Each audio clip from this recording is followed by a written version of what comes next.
आप लोगों का अपने पाठक फार्मेसी चैनल पे स्वागत है। जी हाँ दोस्तों, अगर आप लोगों ने अभी तक चैनल नहीं सब्सक्राइब किया तो प्लीज़ सब्सक्राइब कर दीजिए, बेल आइकन को प्रेस कर दीजिए। तो आज हम लोग बात करेंगे सैलाइन कैथारेटिक्स या परगेटिव्स के बारे में। ये बहुत ही मोस्ट इंपॉर्टेंट क्वेश्चन है और एग्जाम के लिए और प्रैक्टिकल के लिए दोनों के लिए इंपॉर्टेंट है। शॉर्ट में भी पूछा जा सकता है और लॉन्ग में तो पूछा ही जाता है। तो आइए बात करते हैं कि सैलाइन कैथारेटिक्स होता क्या है। Saline cathartics are commonly known as ये परगेटिव्स। इसको सामान्यतः परगेटिव्स के नाम से भी जाना जाता है। एंड इन दोनों का डिफिनेशन जो होगा, परगेटिव्स में be define as those substance or are drugs which are used to bring out defecations or are stimulate the bowel and give relief from constipation known as a saline cathartics. मतलब हम कह सकते हैं simple भाषा में कि ऐसा sustains या ऐसा रासायनिक पदार्थ या ऐसा एजेंट जिसका यूज हमें किस में किया जाता हो, कॉन्स्टिपेशन में हम इसका यूज करते हों। कॉन्स्टिपेशन क्या होता है? जब क्या होता है, बाउल स्टिमुलेशन जो होता है वो रिड्यूस हो जाता है और स्टूल का डिफिकेशन ठीक से नहीं हो पाता है। तब क्या होता है, स्टमक हमारा भरा भरा सा रहता है और क्या होता है, उस कंडीशन को हम कॉन्स्टिपेशन बोलते हैं। तो उसमें जो एजेंट यूज होते हैं, कॉन्स्टिपेशन के रिलीफ में जो एजेंट यूज किया जाता है उसे हम सैलाइन कैथारेटिक्स बोलते हैं। ठीक है, अब यहाँ पर दो वर्ड आया है, एक तो परगेटिव्स और एक परगेटिव्स और एक लैक्सेटिव है। ठीक है, तो परगेटिव्स का मतलब क्या होता है, the term of purgatives is use for strong cathartics. मतलब जहाँ पर स्ट्रॉन्ग कैथारेटिक्स का यूज होता है वहाँ उसको हम परगेटिव्स बोलते हैं। जैसे सेन्ना लीफ हो गई और मेथाइल सेलुलोज हो गया। सेन्ना लीफ क्या है कि स्ट्रॉन्ग परगेटिव्स है, सॉरी स्ट्रॉन्ग कैथारेटिक्स है, इसलिए इसे परगेटिव्स बोला गया। ठीक, अब लैक्सेटिव क्या होता है, this term are use for mild cathartics. वहाँ पर स्ट्रॉन्ग कैथारेटिक्स था, यहाँ पर माइल्ड कैथारेटिक्स है। माइल्ड कैथारेटिक्स में लैक्टुलोज बाइसेकोडिल। अब लैक्टुलोज का यूज कहाँ होता है, जब क्या होता है हमारी बॉडी में डिहाइड्रेशन अधिक हो जाता है और डिहाइड्रेशन की वजह से कॉन्स्टिपेशन डेवलप हो जाता है, तो उस कंडीशन में हम लैक्टुलोज देते हैं। क्या होता है, वाटर रिटेंशन ठीक हो जाता है और कॉन्स्टिपेशन से हमें रिलीफ मिल जाती है। और बाइसेकोडिल भी ऐसे यूज होता है। ऐसे ही सोडियम पिकोसल्फेट का यूज भी होता है एंड लिक्विड पैराफिन भी होता है।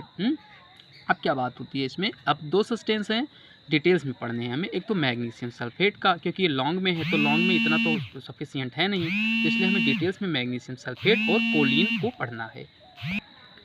बात करें मैग्नीशियम सल्फेट की तो इसका केमिकल फॉर्मूला होता है MgSO2 के SO4 × 7H2O। मतलब एक मॉलिक्यूल मैग्नीशियम का रहेगा और एक और क्या रहेगा, सल्फेट के साथ में ये बॉन्डेड रहते हैं। उसके बाद 7 मॉलिक्यूल्स ऑफ वाटर रहता है। ठीक, और इसका मॉलिकुलर वेट जो होता है वो 246 है। इसका प्रिपरेशन क्या है, यानी मेथड ऑफ प्रिपरेशन क्या है, इसे बना कैसे सकते हैं, तो magnesium sulphate prepared by following method. उसका मेथड क्या है वो नीचे लिखा गया है। क्या है, नंबर 1 मेथड क्या है, व्हेन मैग्नीशियम ऑक्साइड, मतलब magnesium oxide are react with sulphuric acid. जब मैग्नीशियम ऑक्साइड किसके साथ रिएक्शन करता है, सल्फ्यूरिक एसिड के साथ में रिएक्शन करता है, अम्ल के साथ में रिएक्शन करता है, then form magnesium sulphate and water. तब क्या करता होता है, मैग्नीशियम सल्फेट बन जाता है और पानी निकल जाता है इसमें से। ठीक, तो ये देखिए रिएक्शन, मैग्नीशियम ऑक्साइड के साथ में सल्फ्यूरिक एसिड का रिएक्शन होता है और क्या होता है, मैग्नीशियम सल्फेट बनता है और वाटर रिमूव हो जाता है। ऐसे यहाँ पर मैग्नीशियम आयन का रिएक्शन हो रहा है सल्फ्यूरिक एसिड के साथ में और क्या होता है, मैग्नीशियम सल्फेट बन जाता है और हाइड्रोजन गैस रिमूव हो जाती है। ठीक, ऐसे ही हो रहा है, बहुत ही सिंपल है। आप एक बार इसे रटने की ज़रूरत नहीं, आप एक बार रिएक्शन लिखना, उसके बाद समझना, उसके बाद बना के लैंग्वेज आप अपने हिसाब से लिख सकते हो। एंड नेक्स्ट मेथड क्या है, व्हेन मैग्नीशियम कार्बोनेट, यहाँ पर क्या है, magnesium carbonate are react with sulphuric acid. यहाँ मैग्नीशियम कार्बोनेट सल्फ्यूरिक एसिड के साथ में रिएक्शन करता है, देन फॉर्म मैग्नीशियम सल्फेट और क्या बना जाता है, मैग्नीशियम सल्फेट बन जाता है और वाटर निकलता है। अगर कार्बोनेट है तो यहाँ से कार्बन डाइऑक्साइड तो पक्की बात है निकलेगा, तो वो गैस के रूप में निकल जाती है। Magnesium carbonate plus sulphuric acid equal to magnesium sulphate बन गया और वाटर निकला प्लस CO2 गैस निकल गई। ठीक है, अब इसकी प्रॉपर्टीज़ क्या है, प्रॉपर्टीज़ के बारे में क्या है थोड़ा सा देखते हैं। यहाँ पर प्रॉपर्टी यानी फिजिकल प्रॉपर्टी, यहाँ पर it is crystalline powder in nature. ये क्रिस्टलाइन होता है, पाउडर के रूप में होता है, जैसे कि नमक है ना वो क्रिस्टलाइन है, ऐसे ये भी क्रिस्टलाइन होता है और पाउडर जैसा होता है। इट इज़ ए कलरलेस, इसका कोई कलर नहीं होता है। समथिंग वाइट मान लो, ऑर्डरलेस, इसका कोई स्मेल नहीं होता है, गंध नहीं होता, गंधहीन होता है, बट इसका जो टेस्ट होता है वो थोड़ा कड़वा होता है। It is a soluble in water, ये वाटर में घुलनशील होता है। It is react with acid and neutralise, क्यों रिएक्शन करता है एसिड के साथ में और क्या करता है, न्यूट्रलाइज करके साल्ट बना लेता है। ओके, अब इसकी यूज की बात करें तो it is used as a mineral supplements to prevent low amount of magnesium into blood. मतलब ये क्या है, सप्लीमेंट के रूप में यूज होता है और क्या करता है वहाँ पर जाके, मैग्नीशियम के लो अमाउंट यानी मैग्नीशियम की डिफिशियंसी को वहाँ पर पूरा कर देता है। And it is also use as a saline cathartics. अब सेलाइन कैथार्टिक्स के का एजेंट ही है तो वो सेलाइन कैथार्टिक्स के रूप में यूज होगा।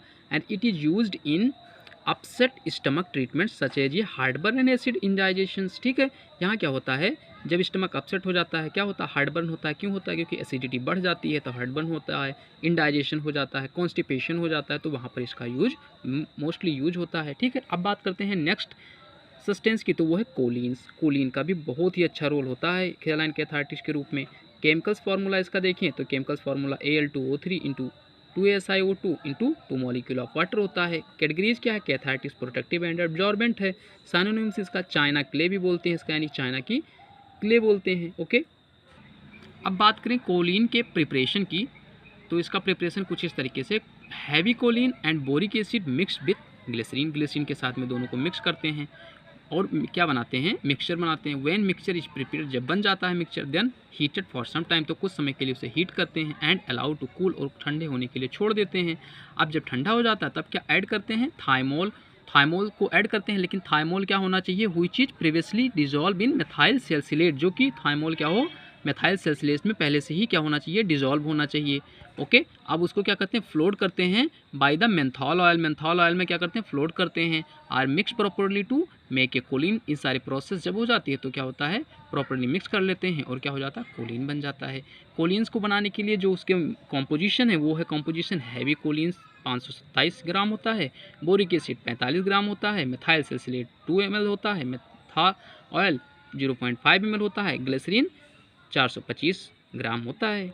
अब बात करें प्रॉपर्टीज़ की, तो it is soft white odourless, कोई ऑर्डर नहीं होता है, वाइट होता है, टेस्टलेस होता है, पाउडर के रूप में होता है। It is insoluble in water and dilute acid और सॉल्बल में ये और वाटर में और एसिड में घुलनशील होता है। इसकी यूज की बात करें तो it is used as a saline cathartics, भाई उसी का एजेंट है तो सेलाइन कैथार्टिक्स के रूप में एज ए परगेटिव यूज होता है।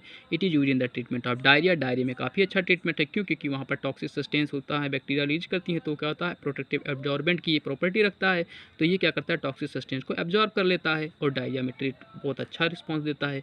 It is also use for a swelling and सोर साइड ऑफ माउथ। माउथ के अंदर जो सूजन हो जाती है, स्वेलिंग हो जाता है, ठीक है, शोर पर आ जाते हैं, तो उसके भी ट्रीटमेंट में काफ़ी अच्छा रोल देखा गया है। जी दोस्तों, इसका मैं PDF डिस्क्रिप्शन के लिंक में डाल दूंगा।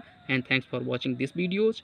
अगर आपको नोट्स चाहिए तो वहाँ डिस्क्रिप्शन में जाके और PDF डाउनलोड करके आप इस नोट्स को आसानी से प्रिंट आउट करके आप रीड आउट कर सकते हैं। ठीक है, तो उम्मीद करता हूँ आपको ये वीडियो ज़रूर पसंद आई होगी। पसंद आई हो तो लाइक करें, शेयर करें, सब्सक्राइब करें और इस मेरे चैनल को अधिक से अधिक वायरल करें। Thank you so much.